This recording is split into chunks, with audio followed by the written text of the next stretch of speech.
I'm going to show you how to master the camera app on the iPhone 17 Pro and 17 Pro Max.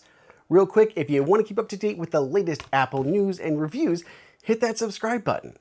Apple made a lot of camera upgrades this year to both the iPhone 17 Pro and 17 Pro Max, not to mention the changes with the camera app with iOS 26.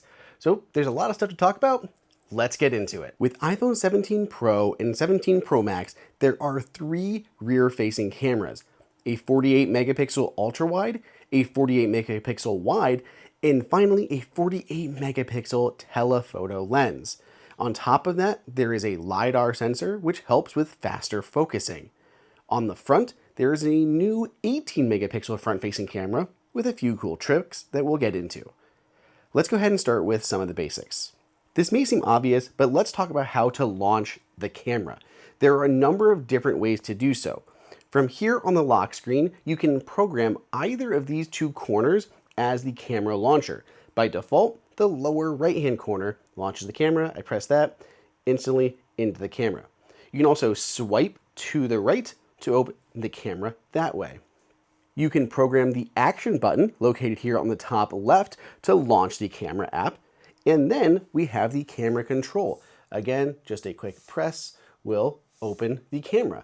It asks me to do it twice just so you don't inadvertently do it when you don't mean to, but basically if your phone is unlocked at all, you can press it once just to open the camera immediately.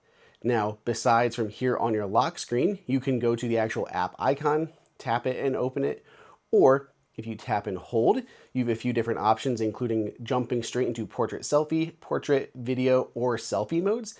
And if you search, it gives you similar shortcuts that you can quickly jump into. Okay, now that we are here in the camera app, let's take a look at how to take a photo, because there's a few more ways than you probably realize. So first, we have the camera control here on the bottom right-hand corner. Press it, we just took a photo. You can also tap on the shutter button there at the bottom. We just took a photo that way as well. The volume buttons here on the side can also act as camera controls. Press it top one, press the bottom one. Both of those just took a photo. But here's a couple cool things. The volume up button, if you press and hold, it actually starts taking burst photos. If we press and hold the bottom button, that is recording a video for us. Right now, it's recording a video. You can let go to stop. In camera settings, you can also change this if you want to use the volume up for burst or not, or it'll just automatically take video. So you can choose to toggle that on or off inside of the camera settings. Additionally, Apple has something called QuickTake. So if you press the shutter button and drag to the left immediately, it'll start taking burst photos just like that. You can see it counting up, and I let go and it's recorded those. Or if I tap and hold, it's going to start recording a video. Now, if I let go, that video stops, but if I tap and hold to record video and then pull it to the right, it'll actually lock it into that video mode, so it's still recording. You can pause while you're recording a video, which works at any point, or you can take a photo while recording that video by tapping that circle. When you're done, you can tap on the red square to stop. Now let's talk about zooming in and out on your photos. Now you can tap these circles here at the bottom. So we have 0.5, we have 1, we have 2, 4, and 8 this time. So we have multiple options. If we go back to the 1 though, we have a few options. Not only do you have the 1 times, which is just gonna be your standard, you can tap it again, so it'll go from 24 to 28 millimeter and then all up to 35. So you can choose that focal distance. Those are 3 kind of standard ones people use our prime lenses. And once more, if we go into the settings app for the camera, you can choose which one you want to be your default. So 1 times for 24 millimeter, 1.2 for 28, or 1.5 times for 35 millimeter. And if you don't want to mess with them at all, you can toggle those off. Once more, let's go back to camera. One common way people zoom in on photos is by using their fingers. They find the subject, zoom in just by pinching in and out to get their subject right where they want. But this often results in your phone kind of moving around as you're pinching. It's not really the easiest. What I recommend is sliding along those numbers at the bottom. This actually pulls up a little wheel where you can zoom in and out as much as you want to. The new phones can go all the way up to 40 times zoom, but you have those preset little bumps at 1, 2, 4, and 8, as well as 0.5 for the ultra wide.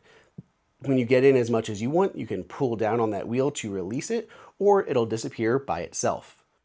anytime there is an iPhone launch, it's also time for case manufacturers to launch their new models as well. Sponsoring this video is Casekoo with a really cool design that perfectly highlights the iPhone 17 line, including those new colors.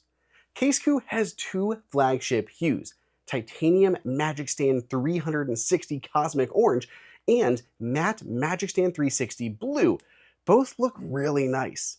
What's even cooler though is the Magic Stand 360.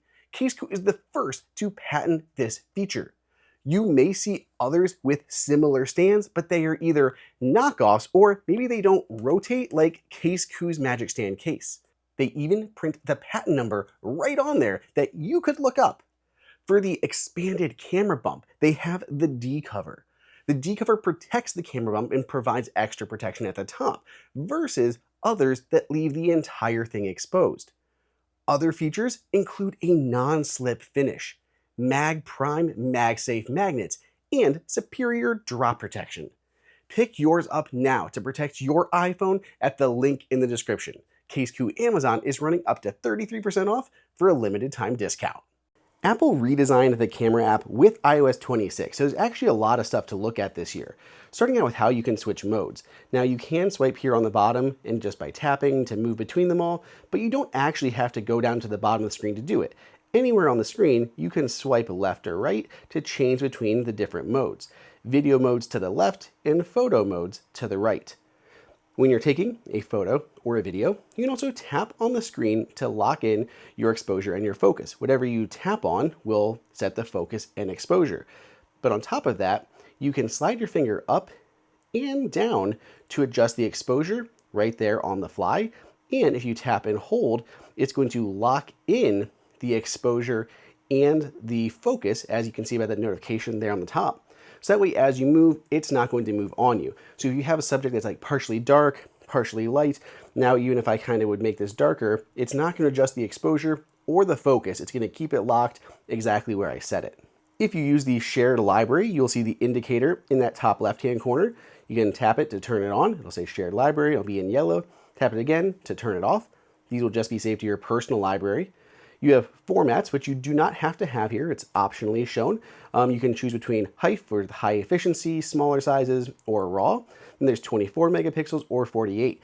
By default, it'll be 24 megapixels and on HEIF, and that's basically where I would recommend you leave it. That's going to be good for most things. If you want the maximum amount of data, you can set for RAW and 48 megapixels, but again, most people won't need to do that. On the right-hand side, we're first going to get our dark mode indicator that should come up when I cover the sensor and make it a bit darker. You can see that moon there. That is our night mode icon. It'll also tell you how long it's on if it tries to enable itself or when you tap it. Then we have the flash indicator for on or off. And then we have these 6 little dots. When you tap on these 6 little dots, you pull up additional controls here at the bottom of the screen. Now, many of these can actually be duplicated from what's above, but they have more control over them. For example, flash. It can just be on, off, or auto when you're doing it here, but when you try to adjust it from the top, it's just on or off. So you have a little bit more control when you're controlling it from this pop-up menu. I'm going to go ahead and leave that off. We have live photos, which again, auto, on, or off. I'm going to leave that as on. Then we have our timer, tap to cycle through, so 3, 5, or 10-second intervals for that timer. We have exposure, which we saw how we could adjust it on the screen, but you can also go into this setting as well and adjust it as you need. Tap the X button to get out or the reset button to reset it back to default. We have photographic styles. These you can swipe through to choose the one that you like. There's several available to you. And then you have additional control over those styles here at the bottom by playing with the different aspects of it. So you can really dial this in. Photographic styles are actually set or applied at the moment of capture versus a filter that you apply after the fact, and it should result in a better photo because it's doing everything to like the raw data coming in versus the compressed image after the fact. If you do make any changes to these, you can always hit the reset button to go back to the default. You can also have those automatically set every time you launch the app or every time you take a photo. That way there's a consistent look and feel to all of your photos. Lastly, here in these settings, we have the aspect ratio. Default is going to be 4:3, but you can also do 16:9 for wide or 1:1, which is your square, something like for Instagram. If I once more try to make things dark and open up that menu, we do have the night mode option added. Now this will actually change the intervals based on how stable your camera is and how dark your scene is. So for me, it's basically like just turning on and off for 1, maybe 5 seconds when it got darker. But if your phone is stable, like on a tripod, and it's a very dark night scene, this can go up to 30 seconds to really capture something like a starry sky, a scenic picture, anything like that. But it is based on how stable your phone is and how much light is actually in the photo. Also worth mentioning, video mode will have its own settings here, so these will be a little bit different for photo and for video. Now let's move on to the camera control. This button was first added with the iPhone 16 series, and it retains on the iPhone 17 series too. It's both a capacitive button as well as a physical button that you can use. Obviously, you can press it down to take a photo that we already saw, as well as opening the camera app. But you can also half press down to make adjustments. So right now we're changing the zoom, so we can slide our finger up and down on the button to change how much we are zooming in and out of that photo. If I double half press, you can see we get all these different options to choose between, so I can adjust tone, styles, which camera I'm using, the zoom level, the depth of field for the aperture for portrait mode, and the exposure. So you just choose the one that you want to switch to, like exposure, and then I can slide my finger up and down to adjust that. Double click again to change to something else. And again, when you're done, just press it down all the way to take a picture. Inside of these settings once more, you can go to system settings for camera control, and you can actually change many of these features, like how much the single or double clicks work, whether the screen has to be on or not for it to automatically open the camera. Do you want to do the camera adjustments or turn those off completely? And you can even change it to launch different apps like I love Halide. Also, there's the new Moment Pro Camera 2 launching very soon up for pre-order that I'm extremely hyped for. So you can choose one of those apps instead, and then when you press the button, it'll launch that camera app. So if you have a different app that you prefer that has more manual controls, you can set it to do that from here within the camera settings. When I move something close in front of the camera, it'll automatically switch into macro mode. You can see how very close I can get to the camera with this little succulent here. But if we go back once more into settings, we can actually go down to macro mode and we can have it give us control. When you turn on the macro control and we're in the camera app, you'll see a little flower icon in that lower left-hand corner. So that allows you to turn that on or off. So now, when I bring this up, it's not immediately switching in to macro mode. Some people don't like that it would switch automatically. So now I can toggle that on or off. So I can turn on macro mode only when I need to and turn it off when I don't want it. Aside from regular photo mode, we can swipe over to shoot portrait photos. Portrait photos can also be taken in the regular mode. I actually love shooting portrait mode with live photos, and you get the best of everything. You get the moving aspect of the live photo, but you can also get the depth effect of portrait. And then you have full control how you change it after the fact. You can turn off the portrait mode, turn off the live photo, whatever it is you end up wanting to do, but you have the most control over it. Portrait mode, the actual setting here in the camera app though, gives you a little bit more granular control. You can choose the focal distance there. You can also change the lighting version. So there's natural light, a few others that you can pick right here from within this, but you can also apply those same lighting effects afterwards as well. So you do not have to apply them at the actual time of capture. You can do it after, but it gives you a better preview of what those photos would look like. Then we have spatial photos, which can only be shot horizontal. And another cool trick, you can actually take a photo that you've shot and turn it into a spatial photo just from the Photos app. So Ellie is now in Spatial, and you can see as I kind of move the phone, Ellie is moving around. So you can actually make photos spatial just from the Photos app, but you get a better, higher quality image when doing it directly using the multiple cameras on the back of the iPhone 17 Pro and Pro Max. Finally, we have panorama shots.